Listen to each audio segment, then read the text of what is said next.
Hello everyone, it's me SKF. भाई, Trump पूरी तरह से हिंदुस्तान को बर्बाद करना चाहता है और मालूम नहीं ये हरामी, ये महामहिम तुम्हारा नरेंद्र मोदी, मालूम नहीं ऐसे क्या उसके पेंच अटके पड़े हैं वहां पर जो कि उनके खिलाफ बात करने से ही डरता है। भाई, आप एक बात को समझिए, Russia used to give oil at a discount. Russia Hindustan को डिस्काउंट पर ऑयल दे रहा था। Trump says do not buy oil from Russia. Trump ने कहा रशिया से ऑयल मत खरीदो। India cut oil purchasing from Russia. India वहां से रशिया से ऑयल खरीदना बंद कर दिया उसने। फिर उसके बाद में आधिकारिक तौर पर वहां का एक मंत्री ट्वीट कर पूरी दुनिया को बताता है कि इंडिया हमारे कंट्रोल में किस तरह है। वो लिखता है Trump give 30 days two by Russian oil. Trump ने हिंदुस्तान को 30 दिन दिए रशियन ऑयल खरीदने के लिए।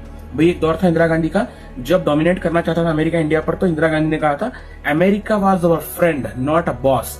हमारा दोस्त है, बॉस नहीं है। दोस्त है, बॉस बनने की कोशिश ना करें। India try two by Russian oil again. फिर से उसने इंडिया ने ट्राई किया रशियन ऑयल 30 दिन मिलने के बाद में, तो रशिया ने क्या किया वो भी सुन लीजिए। No more oil at discount rate. Discount rate पर अब ऑयल नहीं मिलेगा। What a shame on you bro. क्या चल रहा है ये भाई? अगर रशिया डिस्काउंट पर ऑयल नहीं देगा, महंगा ऑयल देगा, जाहिर सी बात है ना इसके बड़े बाप का कुछ जाएगा ना इसका कुछ जाएगा तो यहाँ की हिंदुस्तान की जनता का जाएगा। डिस्काउंट पर कोई चीज नहीं मिलेगी तो खर्चा ज्यादा आएगा। तेल खरीदने के लिए पैसा हमको ज्यादा देना पड़ेगा। नुकसान तो सीधा सीधा हमारा है। उसने वहां बैठकर ऑर्डर दे दिया, इसने ऑर्डर सुन लिया और ये कुछ बोल भी नहीं रहा क्योंकि इसके मुंह में लड्डू फंसा हुआ है। मालूम नहीं ट्रम्प का नाम आते क्या हो जाता है, इसको हड़बड़ा जाता है। मालूम नहीं, आवाज ही नहीं निकलती इसके हलक से तो। तौबा।